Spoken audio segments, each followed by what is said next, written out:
ก็ให้ลงมาก่อนนะครับเพื่อความปลอดภัยนะครับคุณผู้ชมครับนี่นะครับ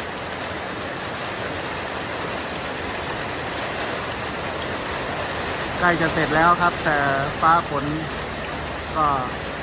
มาพอดีนะครับเพื่อความปลอดภัยครับคุณผู้ชมก็ให้ทีมงานได้ลงมาก่อน